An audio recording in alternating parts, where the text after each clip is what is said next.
আসসালামু আলাইকুম এভরিওয়ান, কেমন আছেন সবাই? আলহামদুলিল্লাহ আমরা অনেক অনেক ভালো আছি। সুন্দরবনের লাস্টের দিন আমরা কোথায় কোথায় গেলাম আর রাতের খাবার কি দিয়ে খেলাম সবকিছু মিলেই থাকছে আজকের ব্লগটি। তো আমরা সেদিনকে অনেক সকালে উঠে বের হয়ে পড়েছিলাম ক্যানেল ক্রুজিং এ।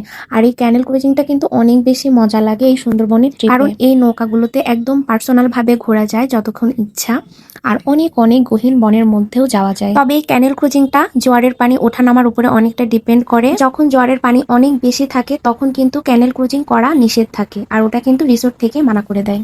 কিন্তু এই ক্যানেল ক্রুজিং না করলে কিন্তু সুন্দরবনের ঘোরার মজাটাই থাকবে না, এটা এত এত মজা লাগে। সৌভাগ্যবশত আমরা ক্যানেল ক্রুজিংটা করতে পেরেছিলাম, কারণ জোয়ারের পানি অনেকটাই কম ছিল আর আমরা নৌকা করে অনেক দূর পর্যন্ত গিয়েছিলাম। তারপর আমরা আমাদের রিসোর্টে চলে আসি এবং এখানে একটা সুন্দর দোলনা ছিল আর তার মাথার উপরে একদম খোলা আকাশ ছিল, এখানে থাকতে অনেক বেশি মজা লাগছিল।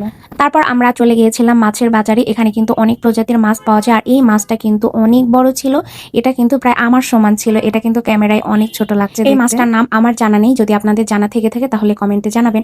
এটার কিন্তু অনেক লম্বা লম্বা মুখ ছিল আর খুব ধারালো ছিল। এছাড়াও এখানে বিভিন্ন প্রজাতির মাছ ছিল, এখানে ভেটকি মাছ ছিল, এখানে কোরাল মাছ ছিল। ভেটকি আর কোরাল আমরা তো একই নামে জানি, অনেকে আবার অনেক নামে এটাকে বলে থাকে, তবে এখানে নদীর এবং সমুদ্রের ফ্রেশ মাছ ছিল। তারপরে আমরা নৌকায় করে আরো কিছুক্ষণ ঘোরাঘুরি করছিলাম আর আকাশটা এত সুন্দর লাগছিল, একেবারে নীল আকাশ আর সবুজ গাছপালা, অনেক বেশি সুন্দর লাগছিল এই বিকেলটা। সুন্দরবনে রিসোর্ট ছাড়া কিন্তু বেড়ানোর তেমন কোনো জায়গা নাই, এখানেই এসে থাকতে হয়। আর তার সঙ্গে যদি এই বোটে একটু ঘোরাঘুরি না করা হয় তাহলে কিন্তু এই ঘোরার আনন্দটাই মাটি হয়ে যায়, কারণ রিসোর্টগুলো একদম খালের উপরে তৈরি করা হয়েছে, যে কারণে প্রচুর পরিমাণে বাতাস থাকে আর চারদিকে এত খোলামেলা, বাইরে বসে থাকলেই মন ভালো হয়ে যাবে। আমাদের রুমের সামনে এই যে একটু কাদা ছিল, এই কাদার মধ্যে কিন্তু অনেক প্রজাতির মাছ ছিল আর ছোট ছোট লাল কাঁকড়া ছিল, এগুলো কিন্তু দেখতে অনেক বেশি ভালো লাগছে। জোয়ারের পানি যখন ওঠে তখন অনেক প্রজাতির মাছ থাকে এবং যখন নেমে যায় তখনও কিন্তু এই মাছগুলো কাদার মধ্যে আটকে থাকে। তো রাতে আমাদের খাবারের মেনুতেও ছিল হাঁসের মাংস, যেটা ছিল চুই ঝাল দিয়ে।